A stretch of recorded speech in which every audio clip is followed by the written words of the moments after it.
तो यहाँ पर हमने बहुत सारी बातें इस चैप्टर में कर ली है। अभी अभी हमने देखा है संयोजकता क्या होता है, संयोजी इलेक्ट्रॉन क्या होता है, और कुछ तत्वों का संयोजकता और संयोजी इलेक्ट्रॉन के बारे में हमने अच्छी तरह से अध्ययन किया है, जितना हमारे 9th और 10th के लिए जरूरी है। अब यहाँ पर जो हमारा टॉपिक है, जो कॉन्सेप्ट है, वो है हमारा समस्थानिक। समस्थानिक क्या होता है? तो समस्थानिक समझने के लिए हमको क्या समझना पड़ेगा, और जरा फिर से बात करें कि एटॉमिक स्ट्रक्चर हमको समझना पड़ेगा। सपोज हमारे पास सोडियम का एक परमाणु है। क्या है? सोडियम का एक परमाणु है, या सोडियम का ना लीजिए, हम लेते हैं सपोज लिथियम। लिथियम का ले क्या? तो लिथियम का चलो एक परमाणु लेते हैं। तो लिथियम का परमाणु संख्या कितना होता है? 3 होता है। तो अगर हम लिथियम का परमाणु ले, तो लिथियम का परमाणु संख्या 3 है। तो यहां पर एक छोटा सा एटम है हमारे पास लिथियम। अगर मान लो हमारे पास 2 लिथियम का परमाणु है, ठीक है, 2 लिथियम का परमाणु है, तो दोनों ही लिथियम के परमाणु में यहां पर जो नंबर ऑफ प्रोटॉन होगा वो कितना होगा? 3 होगा। मतलब 3 प्रोटॉन अगर हम देखेंगे तो 3 प्रोटॉन इसमें भी होगा और 3 प्रोटॉन इसमें भी होगा, है ना? क्योंकि परमाणु संख्या जो है वो प्रोटॉन के बराबर होता है। तो यहां पर जो प्रोटॉन और इलेक्ट्रॉन दोनों ही परमाणु में क्या है? प्रोटॉन और इलेक्ट्रॉन दोनों ही परमाणु में क्या है? समान है। क्लियर है बात? प्रोटॉन और इलेक्ट्रॉन दोनों ही परमाणु में समान है। साथ ही साथ इलेक्ट्रॉन भी तो समान ही है। चलो, अब होता यह है कि अगर इसका द्रव्यमान संख्या देखे, तो लिथियम का 2 द्रव्यमान निकल सकता है। एक लिथियम 6 होता है और एक लिथियम हमारा 7 होता है। तो यहां पर देखना, द्रव्यमान संख्या अलग होने का मतलब क्या है, ये समझो कि इस वाले परमाणु में यहां पर अगर नाभिक को हम बड़ा कर देते हैं, तो इस वाले परमाणु में तुम्हारा 3 प्रोटॉन और 3 न्यूट्रॉन है। और इस वाले नाभिक को यदि हम जूम करते हैं, तो इस वाले नाभिक में कि प्रोटॉन तो 3 ही है, बट न्यूट्रॉन 4 हो गया। न्यूट्रॉन कितना हो गया? 4 हो गया। इस कारण से हो ये रहा है कि प्रोटॉन की संख्या तो नहीं बदल रहा है और बदलता भी नहीं है, बट यहां पर लिथियम के 2 अलग अलग परमाणु में न्यूट्रॉनों की संख्या अलग अलग हो रहा है, जिस कारण से यहां पर द्रव्यमान संख्या यहां पर हमको अलग अलग देखने को मिल रहा है। अब तुम ये भी पूछ सकते हो कि ये द्रव्यमान संख्या क्या होता है? तो द्रव्यमान संख्या कहने का मतलब है कि किसी भी परमाणु के नाभिक में न्यूट्रॉन और प्रोटॉन की संख्या के योग को हम लोग द्रव्यमान संख्या बोलते हैं। तो जैसे कि यहाँ पर पहले वाले लिथियम के एटम में देखेंगे, तो यहाँ पर हमारे पास 3 प्रोटॉन 3 न्यूट्रॉन है, तो द्रव्यमान संख्या कितना हो गया? 6 हो गया। तो द्रव्यमान संख्या यहाँ पर 6 है। और यहाँ पर परमाणु संख्या 3 इसका भी, परमाणु संख्या 3 इसका भी। और दूसरे वाले हम अगर लिथियम में देखते हैं, तो यहाँ पर 3 प्रोटॉन और 4 न्यूट्रॉन आ रहा है, तो द्रव्यमान संख्या यहाँ पर क्या हो गया? 7 हो गया। तो यही लिथियम 6 और लिथियम 7 जो है, ये क्या कहलाता है? समस्थानिक कहलाता है, आइसोटॉप्स कहलाता है। क्या कहलाता है?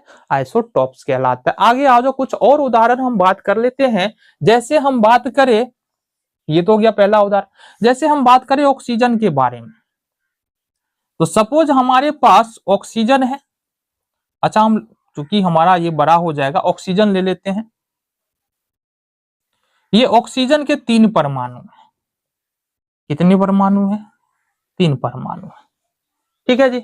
अब 3 परमाणु है, तो सब में जो हमारा प्रोटॉन होगा ना, वो 8 ही होने वाला है। ये कम ज्यादा नहीं होता है, प्रोटॉन हमारा 8 ही होने वाला है। ठीक है। बट जो न्यूट्रॉन का नंबर है ना, इसमें 8, इसमें 9 और इसमें हमारा 10 हो जाएगा। अब इस स्थिति में होगा क्या?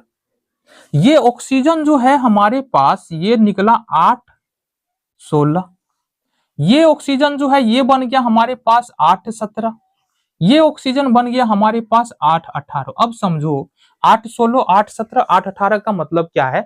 ऑक्सीजन 8 इस प्रकार से अगर लिखा है, तो या ऐसे लिखो, या ऑक्सीजन 8 16 ऐसे भी लिखते हैं। तो ये वाला हमारा परमाणु संख्या है, ये वाला द्रव्यमान संख्या, ये परमाणु संख्या और ये है हमारा द्रव्यमान संख्या। तो पहले वाले ऑक्सीजन में देख रहे हैं कि न्यूट्रॉन और प्रोटॉन दोनों हमारा 8 8 है। तो प्रोटॉन की संख्या परमाणु संख्या 8 हो गया, प्रोटॉन की संख्या परमाणु संख्या 8 हो गया। प्रोटॉन की संख्या, परमाणु संख्या यहाँ पर 8 हो गया। अब देख रहे हैं कि चूंकि 8 प्रोटॉन 8 न्यूट्रॉन है तो द्रव्यमान संख्या 16, तो द्रव्यमान संख्या 16 हो गया। दूसरे वाले ऑक्सीजन में यहाँ पर हमारे पास देखेंगे गौर से तो 8 प्रोटॉन और 9 न्यूट्रॉन है, तो द्रव्यमान संख्या 17 हो गया। तीसरे वाले ऑक्सीजन में देखेंगे कि 8 प्रोटॉन और 10 न्यूट्रॉन है, तो यहाँ पर द्रव्यमान संख्या 18 हो गया। तो जिस तरह से हमारे पास क्या निकला था, लिथियम 6 और लिथियम 7, ये 2 समस्थानिक है, क्योंकि इसकी परमाणु संख्या तो 3 ही होगा, लेकिन इसका द्रव्यमान संख्या अलग अलग है। इस तरह से यहाँ पर हमारे पास ऑक्सीजन के 3 समस्थानिक है, ऑक्सीजन 16, ऑक्सीजन 17 एंड ऑक्सीजन 18, ये ऑक्सीजन के 3 समस्थानिक है। क्लियर है बात? तो इतना समझने के बाद तुम्हारे दिमाग में एक बात समझ में आया होगा कि समस्थानिक होता क्या है। एक ही तत्व के वे परमाणु जिसके परमाणु संख्या तो समान होता है। अब एक ही तत्व के परमाणु है तो परमाणु संख्या क्या होगा, समान होता है। हमने क्या कहा कि किसी तत्व के परमाणु जिसके द्रव्यमान संख्या भिन्न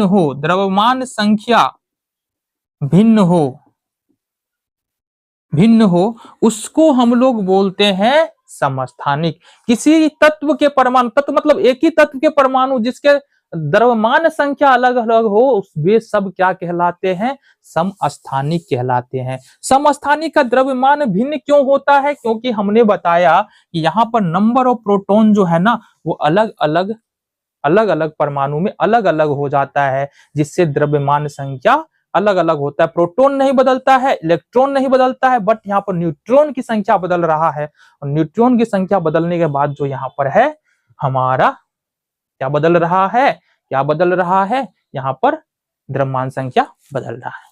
तो अब अगर यहां तक तुमको बातें समझ में आ गई है कि समस्थानिक क्या होता है, जो कि हमने पहले ही स्पष्ट किया है, तो अब यहाँ पर हम देखने वाले इसका डिफिनेशन जैसा कि तुम्हारे सामने लिखा हुआ है कि समान तत्वों के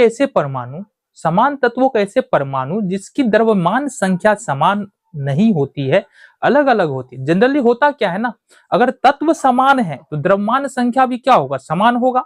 ये तो हम सब जानते हैं, क्योंकि एक ही तत्व के परमाणुओं के जो रासायनिक गुणधर्म है वो काफी हद तक समान होता है।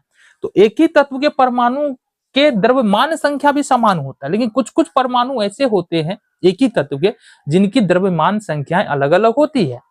जैसे उदाहरण के तौर पर अगर हम बात कर ले तो क्लोरीन के 2 समस्थानिक होता है, जिसमें पहले का द्रव्यमान संख्या यहाँ पर देखेंगे 35 होता है, दूसरे का द्रव्यमान संख्या 37 होता है। अब परमाणु संख्या की बात करेंगे तो ये तो 17 है ही, इसमें कोई अंतर नहीं आ रहा है।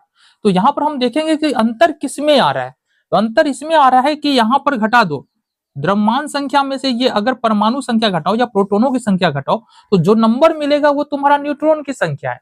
तो 15 में से 7 8 8। तो कहने का मतलब है कि इस क्लोरीन के परमाणु में देखेंगे ना, इस क्लोरीन के परमाणु में देखेंगे, ये हमारा क्लोरीन का परमाणु है, इस क्लोरीन के परमाणु में देखेंगे तो नंबर ऑफ प्रोटॉन और प्लस न्यूट्रॉन नाभिक में होता है। तो प्रोटॉन हमारा 17 तो है ही, पर यहाँ न्यूट्रॉन कितना है हमारा 18 और 17 को जोड़ेंगे तो ये हमारा द्रव्यमान संख्या 35 निकल के आ रहा है। अब अगर इस क्लोरीन के परमाणु में देखेंगे इसमें क्या अंतर आ रहा है जरा देखना, ये हमारा नाभिक हो गया। अब नाभिक हम इसलिए बड़ा बना रहे हैं, अब अंडाकार हो गया ना, चल कोई दिक्कत नहीं, समझना है ना बस। तो ये हमारा क्या है, नाभिक है, और नाभिक इसलिए बड़ा बना रहे हैं कि यहाँ पर क्या है हमारा कि न्यूट्रॉन और प्रोटॉन को इसमें दिखाना है, अदरवाइज नाभिक बहुत छोटा होता है परमाणु की तुलना में। तो न्यूट्रॉन और प्रोटॉन हो गया।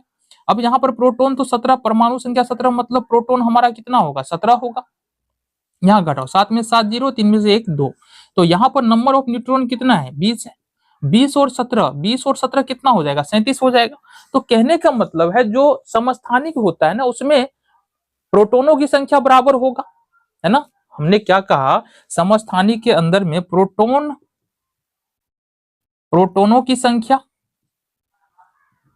बराबर होगा इलेक्ट्रॉनों की संख्या, है ना, ये अलग नहीं होगा। बट यहां पर जो हमारा यहां पर नंबर ऑफ न्यूट्रॉन होगा, न्यूट्रॉनों की संख्या यहां पर हमारा अलग अलग होने वाला है। जैसे कुछ उदाहरण और ले ले यहाँ पर, जैसे कि हमारे पास ऑक्सीजन के तो हो गया ना, बात कर लिया हमने। जैसे नियोन है तो नियोन के यहाँ पर 3 समस्थानिक है हमारे पास। सबसे पहले बात किया जाए कि नियोन का परमाणु संख्या कितना होता है, 10 होता है। इसका तीन समस्थानिक है, नियोन 20, नियोन 21, नियोन 22। तो यहां पर अगर हम देखेंगे, तो यहां पर घटा लो। अब देखो ये प्रोटॉन संख्या मतलब परमाणु संख्या हो गया, ये द्रव्यमान संख्या हो गया। द्रव्यमान संख्या में से यदि प्रोटोनों की संख्या घटा देंगे तो ये 10, ये हो गया नंबर ऑफ न्यूट्रॉन हमारे पास हो गया। यहां पर देखेंगे तो नंबर ऑफ न्यूट्रॉन 11 होगा। यहां पर देखेंगे नंबर ऑफ न्यूट्रॉन यहां पर हमारे पास 12 निकल के आ जाएगा।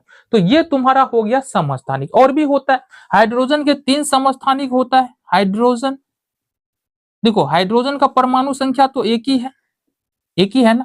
और यहां पर द्रव्यमान संख्या यहां पर क्या होगा, द्रव्यमान संख्या 1, 2, 3 यहां पर हो सकता है। तो हाइड्रोजन के 3 समस्थानिक होता है, जिसको हम यहां पर द्रव्यमान संख्या 1 है जिसको बोलेंगे प्रोटियम, द्रव्यमान संख्या 2 है इसको बोलेंगे ड्यूटेरियम,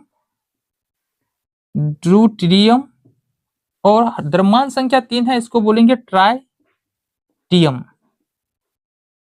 क्या बोलेंगे, ट्राइटियम। अब जरा बातों को समझो, यहां पर बातों को समझो। यहां पर क्या है, यहां पर जब द्रव्यमान संख्या 1 है, यहां पर नाभिक में कोई भी न्यूट्रॉन हमारा नहीं होगा, प्रोटॉन है बट न्यूट्रॉन नहीं होगा। जब द्रव्यमान संख्या यहाँ पर 2 है तो इस स्थिति में 2 में से 1 घटाओ तो कितना होता है, 1, न्यूट्रॉनों की संख्या 1 होगा। जब द्रव्यमान संख्या यहाँ पर 3 है तो इस स्थिति में 3 में से 1 घटाओ तो 2, द्रव्यमान यहाँ पर न्यूट्रॉनों की संख्या कितना होगा, 2 होगा। तो इस तरह से हम क्या देख पा रहे हैं, इस तरह से हम देख पा रहे हैं कि एक ही समान तत्वों के परमाणुओं का द्रव्यमान संख्या अलग अलग होता है। अब द्रव्यमान संख्या अलग अलग इसलिए होता है क्योंकि उसके नाभिक में प्रोटॉनों की संख्या अलग अलग होता है।